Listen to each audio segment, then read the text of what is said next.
Hey everybody, welcome to this episode of Compassion and Courage Conversations in Healthcare. I'm your host, Marcus Engel, and this is the podcast where we teach compassionate communication, provide perspective, and inspire resilience. Today, I am really excited to bring to you Dr. Jan Carney. Dr. Carney, thank you so much for being with me. Thank you very much. It's great to be here. And we've had a conversation or two, and when I look over your bona fides, I don't think I can remember all of them. So I guess we should start out by saying, whenever you're a doctor, that you are an MD, and you're located in the state of Vermont. What else should people know about you? I'm also, I'm a physician who's spent most of her career in public health and preventive medicine. And my passion is public health, and which is everyone's health. And I'm here in Burlington, Vermont at the University of Vermont Larner College of Medicine. Excellent, excellent. And you also have a special interest in rural health too, which obviously I come out of a rural health environment myself, so I always am glad to hear that, and I'd love to be able to touch on that at some point later in our conversation too. But I guess to lay the groundwork, did you always know that you wanted to be a doc? I did. In elementary school. And my mother was absolutely wonderful. And whatever I said I was going to be in the moment, she said what a wonderful idea that was. So I felt in my whole childhood I was encouraged. I did have a teacher when I was in elementary school whose husband was a physician at that time. And I started to explore what it would be like to be a doctor from that age, and I carried through with that. What drew you to that? I think both the science, I was fascinated that we were learning in elementary school, we were learning about genetics, and think about the importance of genetics now and how much we've advanced through the Human Genome Project and everything we're learning. But just learning more about science, and that was fascinating. And then the concept, my father was a dentist, and one of the things that dentists do is help people when they're having pain and doing something that would help people. So I think it was the interest in science and this desire to do something to help people, and I think those are the two factors when I was young. With my pre-meds at Notre Dame, I always ask that question too. You know, why are you drawn towards medicine? And it's almost always those two things. It's the desire to help people, and it's the fascination with STEM. And love that you had that so early in learning about genetics as a child. That seems unique. It was, well, you sort of, we all remember teachers who have influenced us, right? Mm-hmm. And so it depends on, and that particular teacher at that moment in my life was just very passionate about explaining to us a lot about science and what we knew at the time. So I think that's really important, and that resonated with me. So you go then through school, become a doc, and at what point do you start getting really interested in the public health side of things? It was after I was all the way through medical school and my residency. So after your 4 years of medical school, you do residency, and I did 4 years total of internal medicine. So I'm an internal medicine physician. And I was seeing patients, and I didn't really know very much about public health at that point. It wasn't a prominent part of your medical school education. And so I ended up, as part of my work, going to an education conference. And some of it was preventive medicine and public health. And I was, what's this, and why don't I know more about this? And one thing led to another, and I ended up going back for a master's degree in public health and learning about the science of preventing disease and illness in entire populations. So when you're in medical school, you learn everything about individual patients, And public health sort of complemented that and sort of gave you the environment or groups of patients or populations, and there were different strategies you could use to make people's health and lives better, but even more importantly, maybe prevent some of the conditions and illnesses that we were taking care of. So I was, at that point, that was the aha moment in my life when I was sitting in a classroom in public health school. I said, that's it. I have to find a way. I have to find a way to do this as my career. When you talk about public health and the groups of people, my background is in, my undergrad is in sociology, and so I love these ideas of how we can potentially even socially engineer populations towards greater health and greater health equity. It's a fascinating concept, and you've been able to take this from your desire to all the way up to state level. Right. Yes, I ended up. So I came back, and I had the opportunity to first become the deputy health commissioner, and then the commissioner of health for the entire state of Vermont. And that was within a couple of years of finishing my public health education, and that was just an awesome responsibility, an opportunity, and challenge to how do you take all that they teach you and use it in a way that helps people, makes their lives better, makes their health better. Some of the sort of what you were talking about, it wasn't really so much engineering, but part of it was policy, for example, and that is also, now we know it's a very controversial area when we talk about policies, but there's so many, but just being deliberate about, for example, your communities. Do we have our rural communities have been, you mentioned that earlier, but access to health and social services for people in rural communities can be very challenging. For us, sometimes it's the weather, the winter, or the mud in the spring. Sometimes it's the fact that you don't have the same public transportation systems that they might have in an urban area. For some people, it's other social challenges, and food security has been a huge issue nationally, as you know, during and after the pandemic, and the many challenges. So thinking about health is determined by health care, access to health care, and so much more. So whether we can be physically active and have healthy food to eat, whether we can get that food and afford that food, if we have a job, if we have access to education, and then really importantly now, I think we've learned more and more about the importance of our social connections at every age. You mentioned the social connections, and we know that social isolation causes poor health outcomes in many cases. What kind of outcomes did you see under your leadership that you're proud of, that you'd like to tout? Whether it's I know there was an anti-smoking campaign that you had for teens, I believe, correct?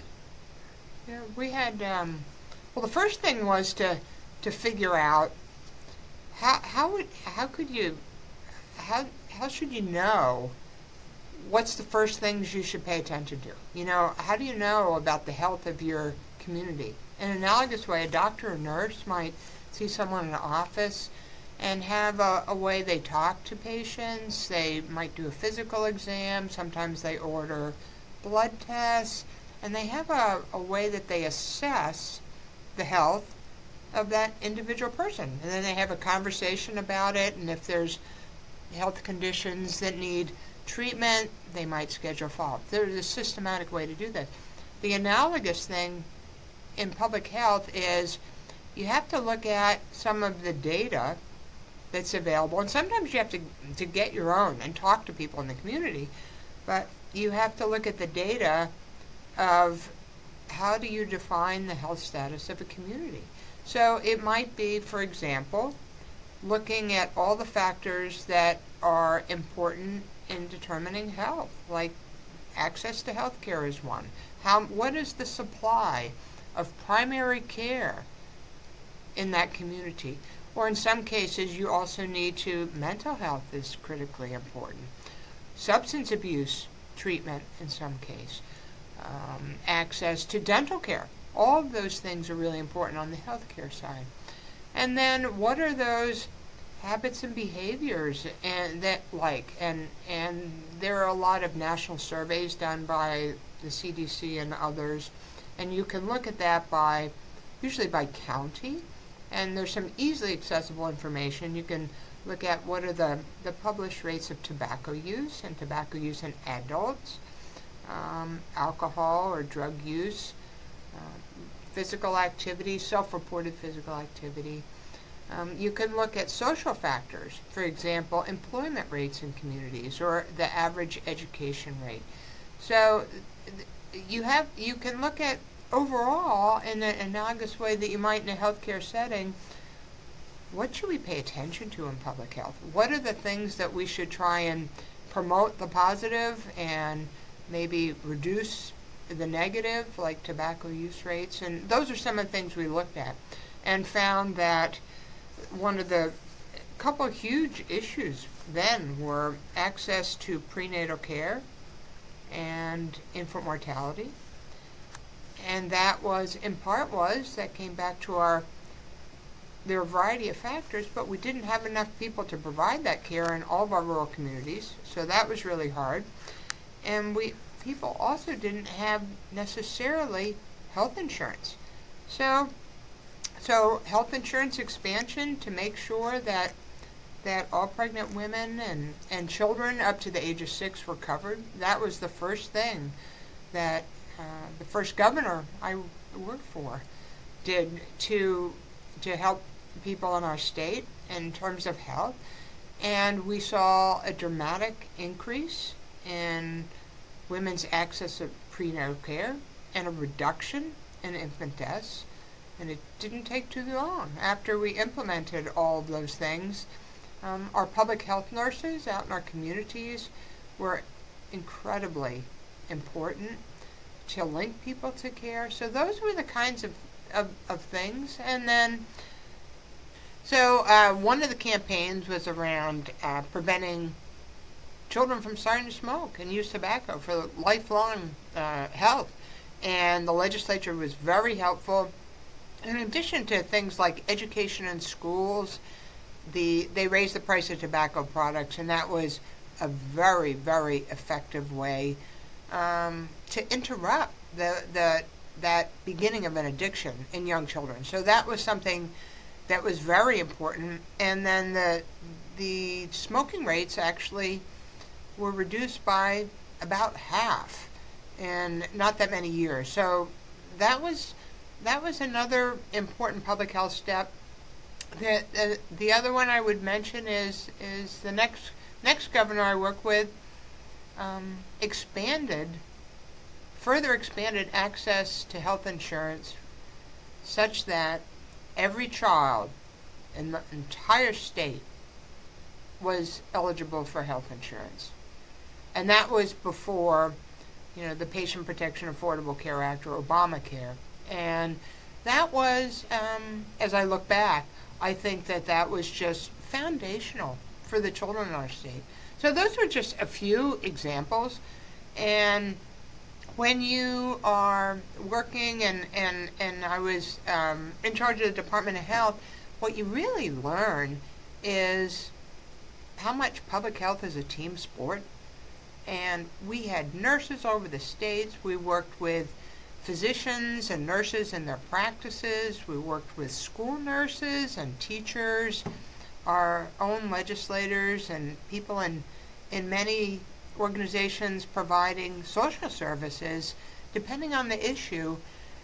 And it was that collective focus on an area that needed attention, that really propelled progress forward. So, I feel as if I've been very fortunate to live in a state where the health of people here is so incredibly valued. That doesn't mean that all the problems are taken care of by any stretch of the imagination, but you have the feeling that for those things that need attention, you can find other people to help you make it better. Yeah, less barriers to what we need to keep us healthy.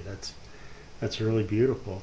So we talked about like some really macro level things, these big policy changes and campaigns and legislative moves.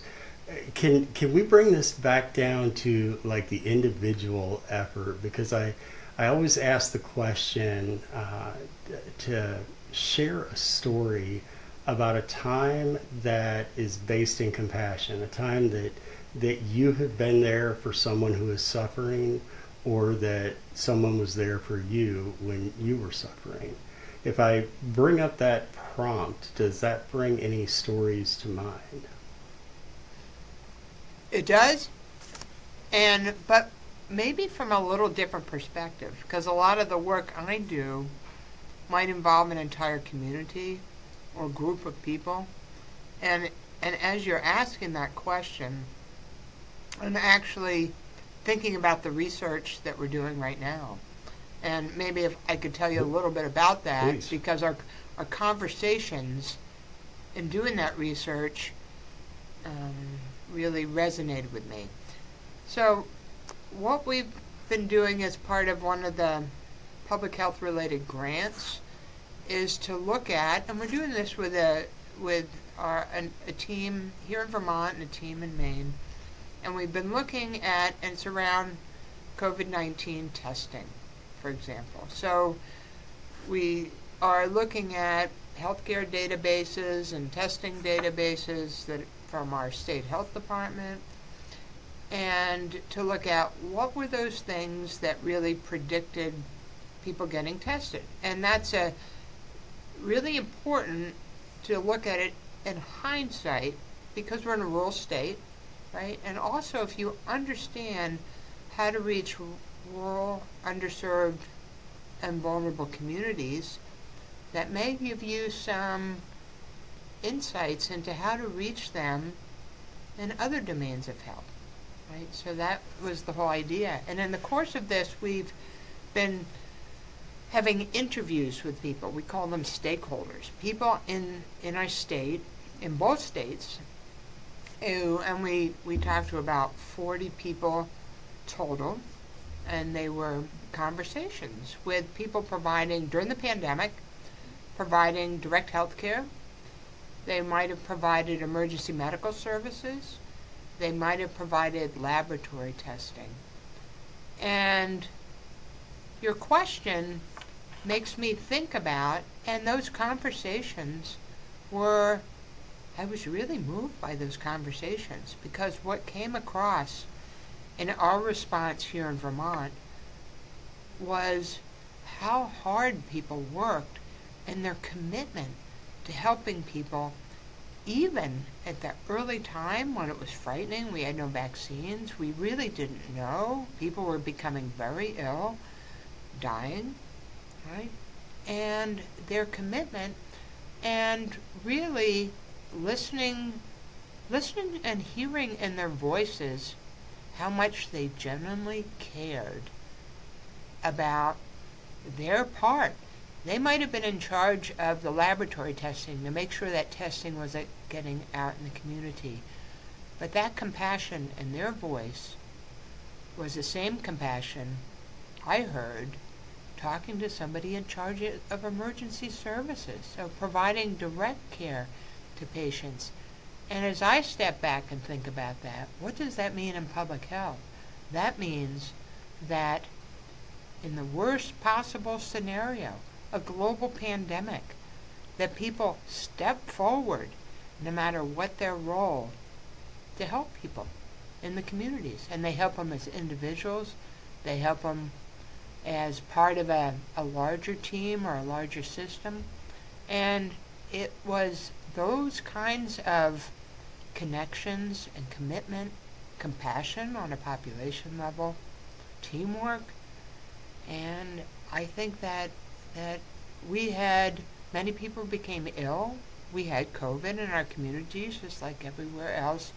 But I think that the response um, was responsible for minimizing the harmful effects and helping as many people as possible throughout the entire state. And we're learning similar things from our colleagues in Maine. So uh, I think that's really important. Those are really, they were moving stories. We're not finished our work, and we'll be writing that up and publishing it. We're starting to talk about these at conferences. But those lessons learned, I think, will help us going forward with our rural, underserved, vulnerable communities, and how we do that at both the every single patient level as well as the more the systems and community level, and how we have public health and healthcare work hand in hand. Yeah, yeah. Wow, a lot of things to reflect on there. I'm, I guess I'm wondering what do you see in the world of public health, and maybe you already just shared this, but what's exciting on the horizon? What do you see in medicine and or public health right now that makes you think, wow, that's really cool?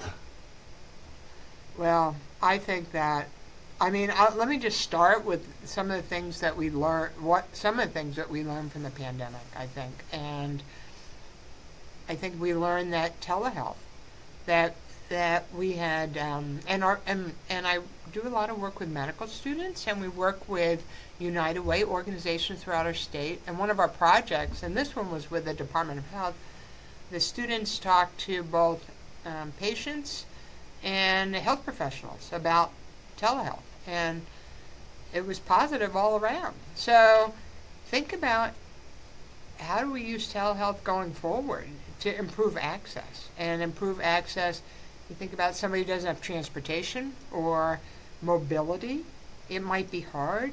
So depending on where you live or what might be more convenient, is that an option that we can continue to use? So that would be, I thought that was an exciting positive that came out of a very challenging time. Yeah, agreed. And in fact, I actually have one of those appointments in a couple of hours today, telehealth appointment with a counselor, and so it really has made things so much more convenient, especially for people like me with, as you said, mobility issues. I think that's something really positive that we learned, and hopefully, and in our state, I think it's very, very important. Sort of on a stepping back on a national level, the pace of progress of vaccine development, implementation globally, to me was mind-boggling. It was incredible, and I know there have been people have mixed views about the current vaccine the new vaccine that's available, and immunizations and vaccinations have always been controversial throughout the history of public health. But the fact that scientists, health professionals, people figured out how to have those advances in technology and develop these vaccines, and then through healthcare and public health, get those out to people, that was an incredible feat. And I think that some of what's been learned from that will help us with vaccine development in other areas. We know that vaccine preventable diseases, all kinds of diseases, are important in global health. We just heard about the RSV vaccine. That's something that's new. So I think that's a whole very, very exciting area of public health and healthcare and science generally. Those would be a couple. Cool stuff there, yeah. Well, in the time we got left, can I shoot a couple of random questions by you? Feel free. All right. So let's say that you have the ability to live your life at any moment in time. Is there a particular era of time that stands out to you that you would want to live in? You mean through history? Yeah. Hmm, that's an interesting question. Hmm. I think I think there were I think we've had moments I I recently in 2000 and 2022 published a textbook for students on the history of public health from past to present. And sort of in that question, as I look at some of the things from a historical lens for today, I thought some of the very fascinating times were around, it was between the 50s and the 70s when there was this whole environmental awakening. And all of a sudden, we had more of a recognition. The book Silent Spring came out. There were a couple of big examples of people getting respiratory illness from weather inversions and smog from pollution. And that happened in London, and it also happened in Donora, Pennsylvania. In different places in the country, the rivers caught fire. And we had this sort of constellation of things that evolved into some of our environmental protections that were developed in the 70s. And as I was writing about that and thinking about that and thinking, look at climate change and the complexity of our environmental challenges today, and we're seeing them almost on a daily basis. We're seeing the impact of warming and extreme weather, and we know that this is a huge global challenge. And it's not hard to get discouraged about, this is getting worse and worse and worse. Is it possible for us to change it, or to even rally the support needed to put in place the policies and the technology? We're starting to have more electric vehicles, on and on and on. And I think from, if I would put myself back in that environmental awakening era, I would say, maybe in the moment you think that you can't. But if you look at it over a little bit longer time period, you say, we did. And we did at that time, and we need to do that again today. Yeah. So that might be one era that I would say was fascinating from a health perspective, but also from what we as a society did with it. What is currently on your reading list? What's on your nightstand these days, as far as books go? Oh my. Well, I just read Lessons in Chemistry, and a book that was about a woman working as a chemist who was teaching how to cook, and it's going to be a TV series now. It was just a fascinating novel, well-written book. I reread over the summer. I read again Viktor Frankl's book, and Man's Search for Meaning, and Elie Wiesel's Night. And just in thinking about, read them earlier, but just thinking about, back to my roots and sort of, I started in medicine, and for the reasons that we talked about, but I think that as I continue on in public health, I think that really, and my research now and those conversations I had about people participating in their respective roles during the pandemic, I think that we all try to do something, whatever we can, to help human suffering. And I think that's what, if you're in healthcare or public health or any of the related social service professions or organizations, I see that a lot. People sort of at their core doing whatever they can to make people's health and lives better. That's great. And so, with my final question, if you had the world's tallest billboard on the world's highest mountain, what is the message that you would want broadcasted to humanity? Help one another. Help one another. Yeah. That's all we're trying to do, right? Get a little bit better Right. and help our fellow human beings along. That's right. Yeah. Well, Dr. Carney, I can't thank you enough for being with me today. If people want to know more about you and your books and your work, where can we send them to check out more information? You can send me through my email. Yeah, I'm happy to receive emails, and you can see about some of our work and our programs on our website at the University of Vermont Larner College of Medicine.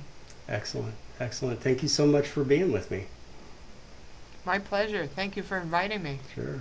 And listeners, thank you for being part of this episode of Compassion and Courage, Conversations in Healthcare.